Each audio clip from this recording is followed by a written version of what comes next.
محمد افضل کی بکٹ کہانی۔ اردو مثنوی کی تاریخ میں شمالی ہند میں مولوی عبدالحق نے اپنی کتاب اردو کی ابتدائی نشو و نما میں صوفیاء کرام کا حصہ میں بابا فرید گنج شکر کو پہلا مثنوی نگار بتایا ہے، لیکن شمال میں باضابطہ پہلی مثنوی افضل کی بکٹ کہانی ہی تسلیم کی گئی ہے۔ مختلف تذکروں میں افضل کا ذکر ملتا ہے۔ اس کی زبان پر اور موضوع پر گفتگو سے اندازہ ہوگا کہ افضل کو کس درجہ تخلیقی قوت حاصل تھی۔ افضل کی بکٹ کہانی شمالی ہند کی اردو شاعری کے لسانی تناظر کو نشان زد کرتی ہے۔ شاعری کے اعتبار سے اس میں جو محاسن و معائب ہو سکتے ہیں، ان پر روشنی ڈالنے کے لیے اس کے متن کا لسانی مطالعہ از حد ضروری ہے۔ اس حوالے سے یہ عرض کرنا بھی ضروری ہو جاتا ہے کہ افضل کی وطنیت محل نظر رہی ہے۔ کچھ لوگوں نے افضل کو پانی پتی لکھا تو کچھ نے ان کا رشتہ جھنجھانا سے جوڑا، کسی نے از سکان دیار مشرق لکھا تو کسی نے مردیست از قدمہ از سکان قصبہ جھنجھانا تحریر کیا۔ قائم چاند پوری نے اپنے تذکرہ مخزن نکات میں لکھا ہے، محمد افضل مردیست از سکان دیار مشرق وہ مثنوی بکٹ کہانی بر صفحہ روزگار از وے یادگار است۔ سوال یہ پیدا ہوتا ہے کہ ان کی شاعری کی جو زبان ہے وہ آج کے عہد میں کہاں کہاں بولی ٹھولی کے طور پر رائج ہے۔ کچھ ایسے الفاظ ہیں جو ہندوستان کے بہت سے علاقوں میں اب بھی بولے جاتے ہیں، جنہیں صرف جھنجھانا یا پانی پت سے ہی جوڑ کر نہیں دیکھ سکتے، بلکہ تناظر قدرے وسیع ہو جاتا ہے۔ پھر یہ کہ شاعر کہیں کا ہو، اگر اس کے ذخیرے میں ایسے الفاظ بھی ہیں جن کا تعلق خاص اس کے علاقے سے نہ ہو، جب بھی وہ ان کا استعمال کر سکتا ہے۔ اردو میں صنف مثنوی کا ایک بڑا سرمایہ رہا ہے۔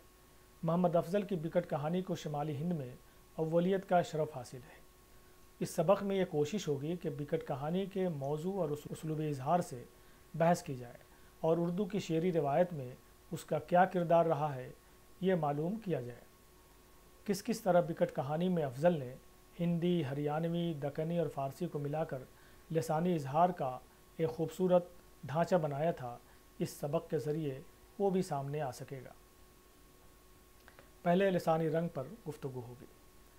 مسعود حسین خان نے بکٹ کہانی کے لسانی تناظر کو صاف کرنے کی کوشش کی ہے۔ ان کا یہ اقتباس ملاحظہ کیجیے۔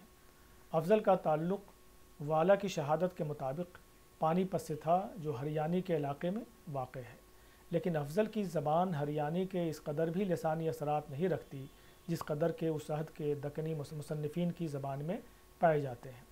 لسانی اعتبار سے افضل کی زبان کو جدید اردو سے قریب تر ہونا بھی چاہیے۔ دکنی اردو 13ویں اور 14ویں صدی کی زبان دہلوی ہے، جو ایک طرف اپبھرنش لسانی روایت سے لدی پھدی ہے اور دوسری جانب جس کی اساس کھڑی بولی کے مقابلے میں جمنا پار کی ہریانی اور میواتی بولیوں پر قائم ہے۔ دہلی اور اس کے نواح میں زبان کا یہ کینڈا 15ویں صدی کے وسط تک رہا۔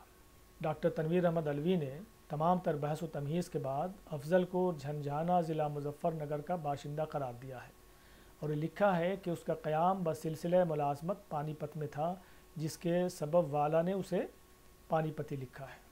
افضل کی بکٹ کہانی جو مثنوی کی حیت میں ہے، اس میں 321 اشعار ہیں۔ بکٹ کہانی میں جو زبان استعمال ہوئی ہے وہ نہ صرف جھنجھانا کی ہے نہ ہریانہ کی، اس میں اودھی، دکنی، میتھلی، مگدھی، بھوجپوری اور دوسری بولی ٹھولی کے نمونے بھی ملتے ہیں۔ آئیے تمہیدی اشعار سنتے ہیں۔ سنو سکھیو بکٹ میری کہانی، بھئی ہوں عشق کے غم سو دیوانی، نہ مجھ کو بھوک دن نہ نیند راتا، برہ کے درد سو سینہ پر آتا، تمامی لوک مجھ بوری کہی رے، خرد گم کردہ مجنوں ہو رہی ری، نہیں اس درد کی دارو کسی کن، بھے حیراں سبھی حکمائے ذو فن۔ یہاں جو غم سوں، مجھ کو، درد سوں کا استعمال ہوا ہے وہ دکنی میں اور شمالی ہند کی قدیم شاعری میں موجود ہے۔ ولی کے تتبع میں آبرو، یک رنگ، فائز وغیرہ نے شاعری کی۔ افضل ولی سے بہت پہلے کے شاعر ہیں، لیکن اس لسانی اظہار کے ڈانڈے دکنی سے جا کر ملتے ہیں۔ اس کے علاوہ بھئی اور بھے کا استعمال ہونے کے لیے ہوتا ہے۔ بھور بھے پن گھٹ پر سنتے آئے ہیں۔ یہ لفظ اپنے فعلی لاحقوں کے ساتھ میتھلی اور بھوجپوری میں بھی استعمال ہوتا ہے، لہٰذا اس کا تعلق کھڑی اور برج کے علاوہ علاقائی بولی ٹھولی سے بھی ہو جاتا ہے۔ حالانکہ میتھلی اور بھوجپوری دونوں باضابطہ زبان کی شکل میں موجود ہیں۔ پھر یہ کہ افضل جیسے شخص نے تو گھاٹ گھاٹ کا پانی پیا تھا، یہی وجہ ہے کہ افضل کے 12 ماسے کو سب سے زیادہ شہرت ملی اور آگے چل کر جس کی تقلید میں بہت سے 12 ماسہ لکھے گئے۔ زبان کے حوالے سے یہ بات کہی جا سکتی ہے کہ زبان جذبات اور احساسات کی ترسیل کا میڈیم بنتی ہے۔ 12 ماسے میں ایک ان پڑھ بیوی اپنے شوہر کے فراق میں اپنے احساسات کا بیان کرتی ہے، اس لیے اس کی زبان بھی اسی کے مطابق ہوتی ہے۔ ساتھ ہی یہ امر بھی لائق توجہ ہے کہ عورت اپنی سخی کو ہی مخاطب کرتی ہے، البتہ جب اس کی اضطراری کیفیت بڑھتی ہے تو ملا اور سیانے، کاگ اور کوئل، پپیہا اور برہمن سب کے سامنے ہاتھ جوڑتی اور اپنے جذبات پیش کرتی ہے تاکہ کسی طرح اس کے محبوب تک رسائی حاصل ہو جائے۔ بکٹ کہانی میں مخلوط لسانی اظہار دیکھنے کو ملتا ہے۔ حضرت امیر خسرو نے ریختہ گوئی کی جو مثال پیش کی تھی، اس کے نقوش یہاں بھی دیکھنے کو ملتے ہیں۔ خسرو کے مشہور زمانہ اشعار آپ سب کو یاد ہیں۔ ایک شعر سنیے: زحال مسکین مکن تغافل، دورائے نینا بنائے بتیاں، کتاب ہجراں نہ دارہ میں جا، نہ لیہو کاہے لگائے چھتیاں۔ افضل نے بکٹ کہانی میں اس طرز ریختہ کو کئی مقام پر روا رکھا ہے۔ کہیں کہیں تو صرف فارسی کے اشعار ہی آئے ہیں، لیکن امیر خسرو کی پیروی جگہ جگہ دیکھنے کو ملتی ہے۔ کبھی پورا ایک مصرع فارسی کا تو کبھی ایک مصرے کا آدھا فقرہ فارسی کا ہوتا ہے۔ آئیے اس نو کے چند اشعار ملاحظہ کر لیجیے۔ چہ سازم چوں کنم کس کن پکاروں، جتن کیا عشق کے غم کا بچاروں، جنوں در ملک جاں جھنڈا گڑایا، سمجھ اور بوجھ کا تھا نہ اٹھایا، یا محبوس در زندان ہجراں، لگا تب آن کر دردو غمے جاں، گدا ہو کر پھروں رسوائے بازار، شود گاہے کہ یابم بھی کے دیدار، چمی سازم کہ پھر دلدار پاؤں، بخلوت گاہے جانا بار پاؤں۔ یہ اشعار تمہیدی ہیں۔ خالق باری کی بھی یہی لسانی ساخت ہے، البتہ اس زمانے میں دکن میں اس طرز سخن کو رواج نہیں مل سکا۔ شمالی ہند میں ایسے تجربے کیے گئے۔ شیخ عثمان جالندھری اور منشی ولی رام جو دارا شکوہ کا مشیر خاص تھا، اس کے یہاں اس کے نمونے ملتے ہیں۔ منم مشتاق دیدارت ارے ٹک دور کن گھونگٹ، بجانو دل خریدارت ارے ٹک دور کن گھونگٹ، چہ دلداری درین دنیا کے دنیا سے چلانا ہے، چہ دل بندی درین عالم کے سر پر چھوڑ جانا ہے۔ بکٹ کہانی میں جو دوسری اہم لسانی ساخت غور طلب ہے وہ برج کے اثرات والی ساخت ہے۔ کھڑی بولی کے ساتھ ساتھ برج بھاشا کے اثرات اس عہد کی شاعری پر دیکھے جا سکتے ہیں۔ بکٹ کہانی میں افضل نے بھی استفادہ کیا۔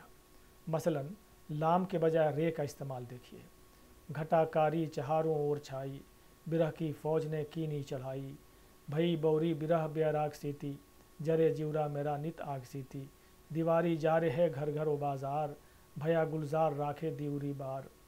برج میں واو کو بے کی آواز میں اور لام کو رے کی آواز میں بدل دینے کا چلن پایا جاتا ہے۔ لام اور رے کی مثالیں اوپر پیش کی گئیں۔ ہندی کے یہ کو جیم میں اور واو کو بے میں بدلنے کی مثالیں دیکھیے: ملن پاچھے بچھڑنا یوں کٹھن ہے، کہو اب زندگی کا کیا جتن ہے، وہی جانے کہ جس کے تن لگی ہے، برہ کی آگ تن من منہ دگی ہے۔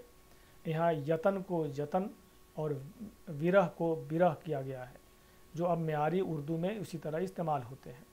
بکٹ کہانی میں اس طرح کی بہت سی مثالیں موجود ہیں۔ صوتی اعتبار سے کہیں کہیں افضل نے املا ہی بدل دیا ہے۔ ایک شعر سنیے: جھڑی پڑنے لگی اور رات گرجا، تمامی تن بدن جیو جان لرجا۔ یہاں لرزا کو لرجا لکھا گیا ہے جو گرجا کا قافیہ ہے، حالانکہ کہیں کہیں قافیہ پیمائی میں چوک بھی ہوئی ہے، جیسے یہ شعر: ارے ظالم تجھے بھایا بدیسا، مجھے دن رین ہے تیرا اندیسا، اجائے بن رہے رخ پر سیاہ خال، گرے بدھی پڑی در پائے خلخال۔ یہاں بدیسا کا قافیہ اندیسا اور خال کا خلخال محل نظر۔ بکٹ کہانی میں اس طرح کے تسامحات بہت ہیں۔ برج بھاشا میں فعل حال بنانے کے لیے فعل کے آدھے حصے میں تے جوڑنے کا رواج رہا ہے۔ اس اصول پر بکٹ کہانی میں فعل حال بنانے کی مثالیں کثرت سے ملتی ہیں: دھمالا کرتیاں گھر گھر پھرت ہیں، پیا سنگ ناریاں سب سکھ کرت ہیں، و الا کیوں اناحق دکھ بھرت ہو،